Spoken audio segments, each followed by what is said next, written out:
ذهن رو مثل یه قلعه مستحکم تصور کنید. این قلعه از سنگ ساخته نشده، بلکه از شبکه پیچیده‌ای از سلول‌های عصبی و مواد شیمیایی شکل گرفته.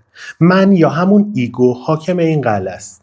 وقتی سیلوسایبین که همون ماده اصلی ماشرومه وارد بدن میشه، مثل یه زلزله شدید عمل میکنه.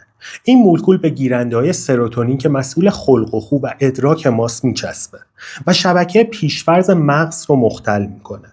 این شبکه مسئول حس خود بودن ماست. این که احساس کنیم جدا از جهانیم. نتیجه میشه که دیوارها فرو میریزن و قلعه ویران میشه و ایگو موقتا متوقف میشه. وقتی ایگو متوقف میشه، مرزها محو میشن. احساس میکنی بخشی از درختها، ستاره‌ها یا حتی دوست کنارتی. زمان کش میاد یا ناپدید میشه. یه دقیقه میتونه ابدی به نظر برسه. این حالت درسته که شبیه به تجربه‌های عرفانی یا حتی لحظات نزدیک به مرگه، اما ریشش تو علوم اعصاب مغزه. تصور کنین یه نوزاد تازه متولد شده و هنوز مرز بین خودش و مادرش رو نمیشناسه. این همون ادغام اولیه فرویدیه که ماشروم تو رو بهش برمیگردونه. تو ادغام اولیه ذهن تو حالت خام و ناخودآگاهش مرز بین من و دیگری رو به صورت موقت کنار میذاره و احساس یگانگی و ترکیب همه چیز با هم رو تجربه میکنه. علائم بعد مصرف ماشروم مثل یه موجه که از لحظه مصرف شروع میشه و لایه به لایه ذهن رو تحت تاثیر قرار میده. این تغییرات بسته به دوز مصرف که معمولاً 1 تا 5 گرم ماشروم خشک که معادل 10 تا 50 میلی گرم سیلوسایبین خالصه، روش مصرف مثل خوردن خام با چای یا تو کپسول، وضعیت جسمی مثلا خالی بودن معده و البته از همه چی مهمتر ست و ستینگ، یعنی ذهنیت قبلی خودت و محیطی که توش قرار داری میتونه متفاوت باشه. اما یه الگوی کلی وجود داره که بر اساس تحقیقات علوم اعصاب و گزارش‌های تجربی به دست اومده. این علائم نه معجزه‌اند و نه یه چیز ماورایی و فراتبیعی. فقط واکنش‌های زنجیره‌ای نورون‌ها به اختلال تو سیستم سروتونینه، به خصوص گیرنده‌هاش، که باعث زیاد شدن اتصالات عصبی غیرعادی میشه و ادراک رو تغییر میده. من تمام علائم رو از لحظه مصرف تا پایان به صورت علمی برات توضیح میدم تا اسیر تئوری توطئه‌های مافیایی پروموت کردن ماشروم قرار نگیری و به سمت مصرفش ترجیحاً نری. بعد از مصرف ماشروم قبل از هر تغییری ذهن تو حالت انتظار قرار میگیره. این مرحله روانیه. ممکنه احساس هیجان، کنجکاوی یا حتی اضطراب خفیف داشته باشی، چون میدونی اصولاً باید یه اتفاقی بیفته. تو این لحظه ایگو هنوز محکمه، اما ناخودآگاه شروع به جنب و جوش میکنه. اگه ست یا همون ذهنیت قبلیت مثبت باشه، این انتظار میتونه آرامش بخش باشه. ولی اگه ستت منفی باشه، ترسای مخفی کم کم پیدا میشن. هنوز هیچ تغییر شیمیایی رخ نداده، اما مغز با پیشبینی دوپامین ترشح میکنه و خلق و خو رو آماده میکنه. 20 تا 40 دقیقه بعد مصرف مرحله شروع و بیدار شدن تدریجی ناخودآگاهه. اینجا اولین تغییرهای ذهنی ظاهر میشن. مغز شروع به جذب سیلوسایبین میکنه که به سرعت به سیلوسین، همون ماده فعالش، تبدیل میشه و به گیرنده‌های سروتونین میچسبه. ممکنه احساس کنی چیزی داره تغییر میکنه، یه حس ریزی از عجیب بودن محیط. رنگ‌ها زنده تر میشن، اما هنوز توهم واقعی نیست. تو این لحظات اضطراب شایع، قلب تندتر میزنه و ممکنه افکار پراکنده بشن. چون سروتونین افزایش پیدا کرده، بعضی‌ها احساس سرخوشی ملایم میکنن، مثل یه موج آروم از شادی.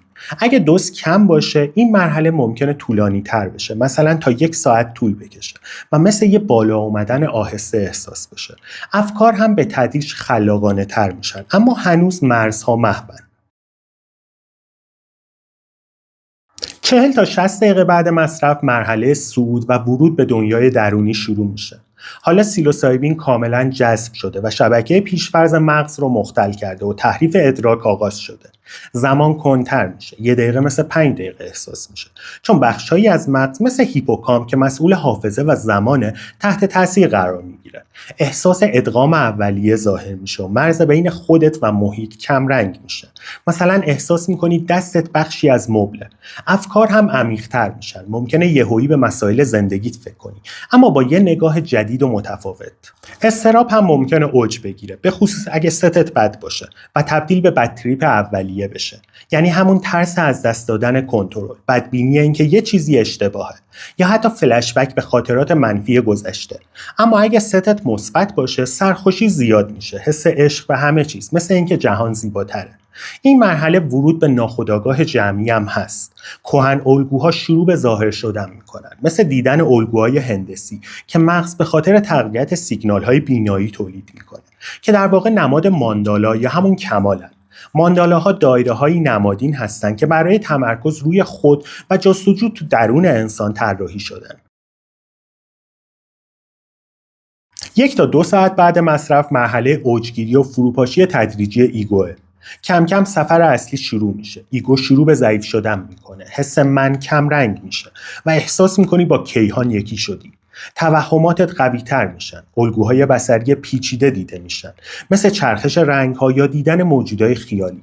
ولی اینا یه چیز خارق العاده و مرموز نیستن، بلکه ناشی از بزرگنمایی سیگنال‌های داخلیه که توسط مغز اتفاق میفته. زمان هم کاملا تحریف میشه و ممکنه احساس کنی توی یه حلقه ابدی گیر کردی. افکار عمیق و فلسفی هم سراغت میاد. سوالایی مثل من کیم یا نگاه متفاوت در مورد روابطت پیدا میکنی. ناخودآگاه هم درش باز میشه. خاطرات کودکی زنده میشن، تمایلات سرکوب شده ظاهر میشن و ممکنه با سایت یا همون بخش تاریک وجودت که همیشه انکارش میکردی روبرو بشی. این مرحله مثل یه جنگ درونیه. ذهن داره سعی میکنه تعادل رو پیدا کنه، اما اتصالای عصبی جدید تو مغز باعث خلاقیت یا وحشت میشن. 2 تا 3 ساعت بعد مصرف مرحله پیک و فروپاشی کامل ایگو و ادغام نهایی میرسه. اینجا اوج سفره و همه چی به بالاترین حد خودش میرسه و تغییرات ذهنی به حد اکثر شدتشون میرسن. سیلوسایبین حالا کاملا تو سیستم عصبی جا افتاده و اختلال تو شبکه پیشفرض مغز به اوج خودش رسیده. این شبکه که مسئول حس خود جداگانه و کنترل کنندته کاملا مختل میشه و منجر به چیزی میشه که بهش فروپاشی ایگو یا مرگ خود میگن. ایگو یا همون بخش مرکزی شخصیتت که فروید به عنوان حاکم ذهن توصیفش میکنه موقتا متوقف میشه و مرزهای بین تو و دنیای بیرون کاملا ناپدید میشن. احساس میکنی یه بخش جدایی ناپذیر از همه چیز هستی، نه فقط با افراد اطراف یا طبیعت، بلکه با کل کیهان یا حتی مفاهیم انتزاعی مثل زمان و فضا. این حس وحدت و یگانگی یکی از شایع‌ترین تجربیات عرفانیه، مثل اینکه همه دیوارهای دفاعی که سالها ساخته بودی یه دفعه فرو بریزه و تو رو با جریان بیپایانی از انرژی و آگاهی یکی کنه. اما از نظر علوم اعصاب این حالت اصلا ماورایی یا جادویی نیست، فقط یه واکنش شیمیایی پیچیده است. سیلوسایبین گیرنده های سروتونین رو بیش فعال میکنه که منجر به افزایش اتصالات عصبی غیر عادی بین بخش‌های مختلف مغز میشه. مثلا کورتکس بینایی با بخش‌های عاطفی و شناختی ترکیب میشن و این اتصالات جدید باعث میشن که مغز اطلاعات رو به شیوه کاملا متفاوتی پردازش کنه. فیلترهای معمول ادراک برداشته میشن و سیگنالهای داخلی تقویت میشن. نتیجهش میتونه فوق‌العاده آرامش بخش باشه. حس سعادت یا سرخوشی مطلق، جایی که احساس میکنی همه مشکلات زندگیت ناچیز شدن و یه آگاهی و بینش عمیق در مورد خودت، روابطت یا حتی معنای وجود بهت دست میده. مثلا ممکنه یهو بفهمی که چرا سالها از یه ترس خاص رنج میبردی یا حس کنی که به عزیزای از دست رفتت دوباره متصل شدی. اینا جادو یا یه چیز عرفانی یا ماورایی نیستن. تمام اینا نتیجه فعال شدن بخش‌های مغزی مسئول همدلی و حس اتصال یکپارچگی مثل اینسولا و کورتکس پرفرونتاله. تجربیات معنوی یا عرفانی که بعضی‌ها مثلا از تجربیاتشون تو کما میگن، مثل دیدن نورای درخشان یا حس حضور یه نیروی بزرگتر، هم دقیقاً از همینجا میان. مغز داره الگوهای داخلی خودش رو به عنوان واقعیت خارجی تفسیر میکنه، شبیه یه خواب عمیق اما با شدتی بیشتر. توهمات تو این مرحله به اوج خودشون میرسن. جهان اطراف ممکنه ذوب بشه، رنگ‌ها جریان پیدا کنن، اشکال هندسی پیچیده مثل فرکتال‌ها یا ماندالاها ظاهر بشن، یا حتی صداها و حس‌های لمسی تحریف بشن. مثلا احساس کنی بدنت در حال گسترش یا کوچیک شدنه. زمان کاملا معنیش رو از دست میده. یه لحظه میتونه ابدی به نظر برسه یا کل زندگیت مثل یه فلشبک سریع جلوی چشمات بگذره.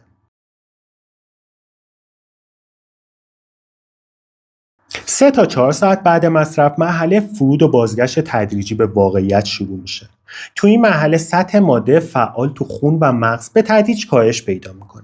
گیرنده‌های سروتونین کم کم از حالت بیش‌فعالی خارج میشن و شبکه پیش‌فرض مغز دوباره شروع به سازماندهی خودش میکنه.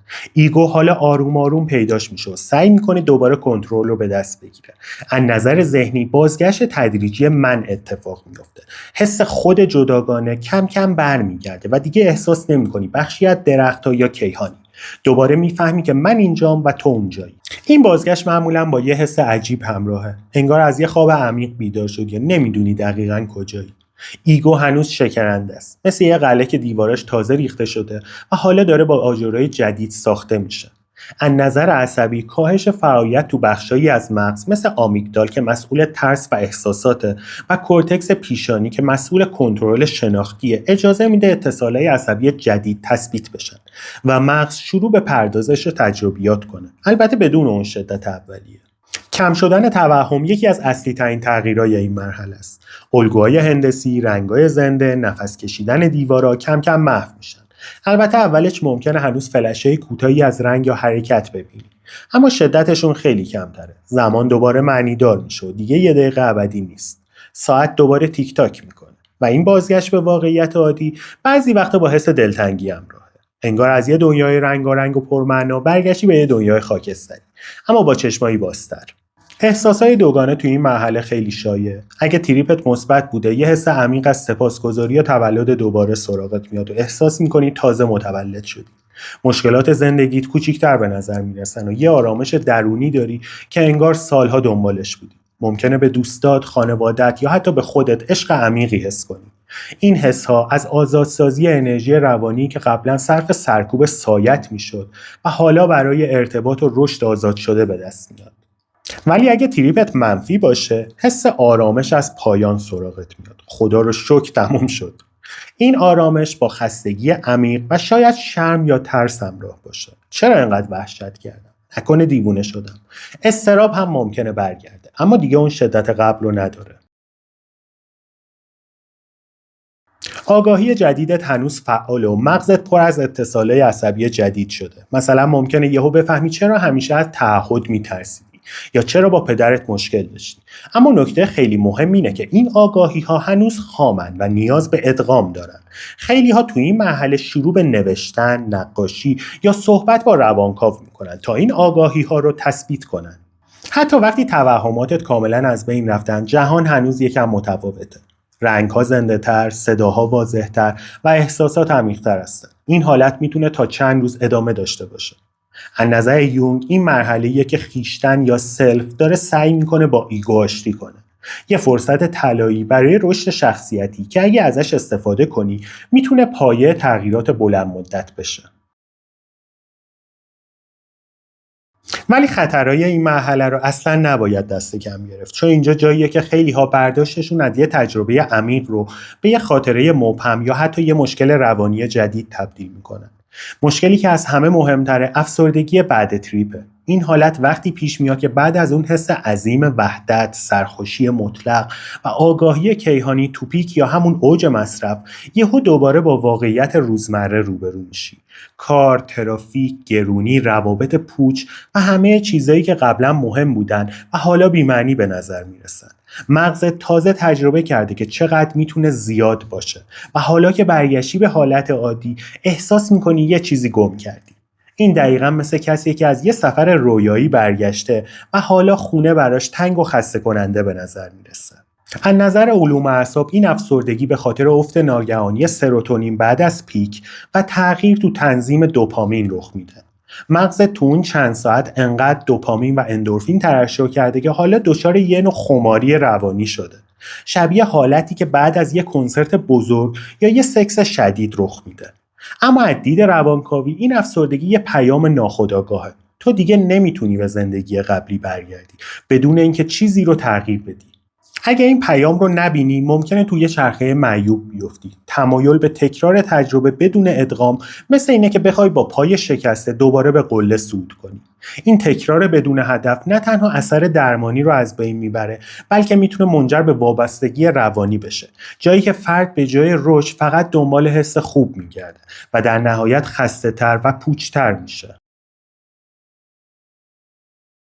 فلشبک های کوتاه هم یکی از خطرهای دیگه است که نباید ساده از کنارش گذشت. اینا معمولاً چند ثانیه یا چند دقیقه طول میکشن و ممکنه یهویی یه تصویر یا صدا یا یه حس از تجربه‌های پیک مصرفت برگرده. مثلا یه دفعه دیوار شروع به نفس کشیدن کنه یا رنگا زنده بشن. حتی وقتی توی مترو نشستی یا داری چای میخوری.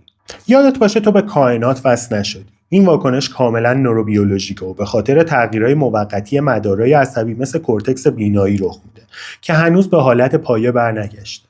تو بیشتر موارد بی خطر و طی چند روز یا چند هفته محو میشه.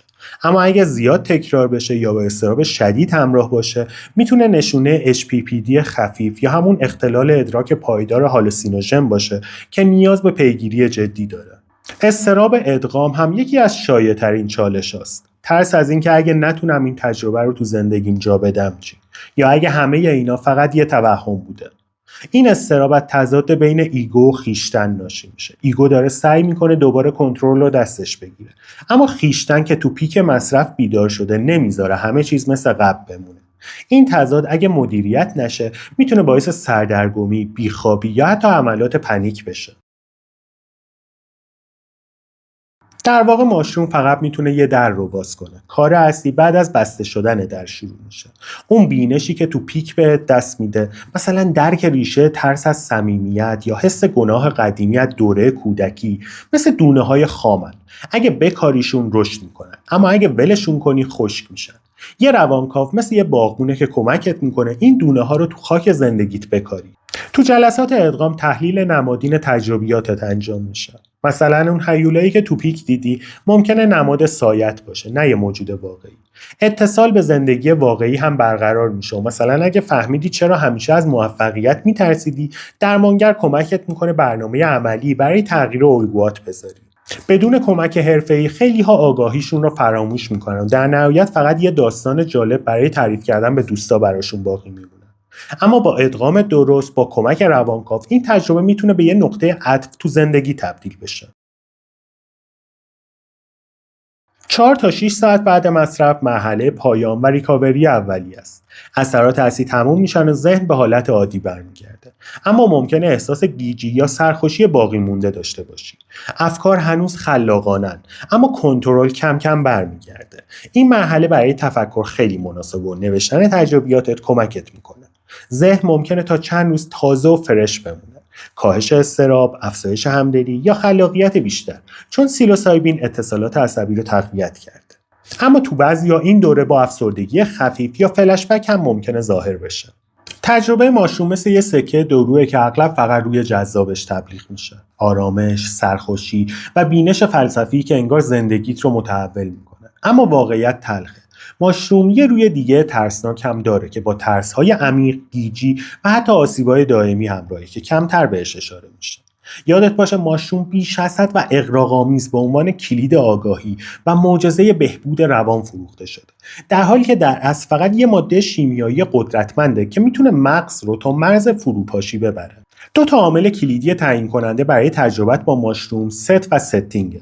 ست یعنی ذهنیت قبلی خودت. اگه با اضطراب یا سابقه مشکلات روحی روانی وارد شی، ماشروم مثل یه ذره‌بین عمل میکنه. ترس‌های کوچیکت رو به هیولاهای بزرگ و واقعی تبدیل میکنه. مثلا کسی با PTSD بعد از مصرف ماشروم ممکنه فلشبک‌هایی داشته باشه که انگار دوباره تو جهنم گذشته‌اش گیر کرده و این نه یه آگاهی بلکه شکنجه است. ستینگ هم یعنی محیط اطرافت. یه محیط آروم و امن با موسیقی ملایم میتونه تجربت رو مثبت کنه، اما یه مهمونی شلوغ یا تنهایی شدید میتونه اون رو تبدیل به یه کابوس شدید بکنه. دوز بالای ماشروم باعث فروپاشی ایگو میشه و اغلب با خطرات جسمی مثل افزایش فشار خون یا تهوع شدید همراهه. تحقیقات نشون داده تجربه ماشروم با ست و ستینگ مناسب تا 80% میتونه مثبت باشه، اما همین 20% منفی میتونه زندگیتو نابود کنه. تو افراد با سابقه اسکیزوفرنی یا دو قطبی، ماشروم مثل زدن چوب کبریت به انبار باروته و روانپریشی دائمی رو فعال میکنه.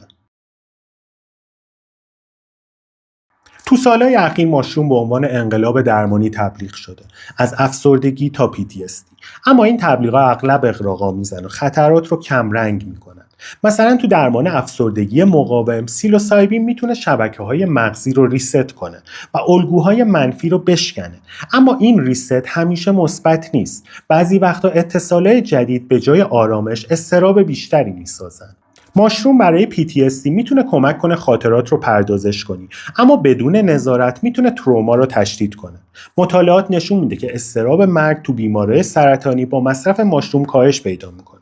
اما این نتایج تو محیط کنترل شده و با کمک درمانگر حرفه‌ای به دست اومده، نه با مصرف خودسرانه که تو فیلم‌ها نشون میدن.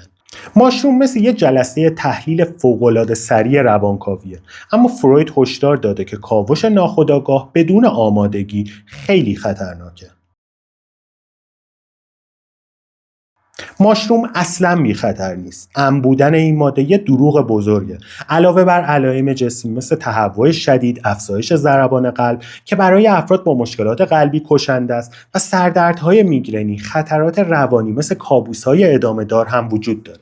روانپریشی القایی هم یکی از جدی‌ترین خطراته. سیلوسایبین مدارهای عصبی رو مختل میکنه و تو افراد مستعد مرز واقعیت و توهم رو برای همیشه محو میکنه. تصور کنید ماه‌ها بعد از مصرف هنوز توهم ببینید یا بدبینی شدید داشته باشید. ماشروم اعتیاد هم داره. تو تبلیغات میگن ماشروم اعتیاد نداره و فقط آگاهی میده.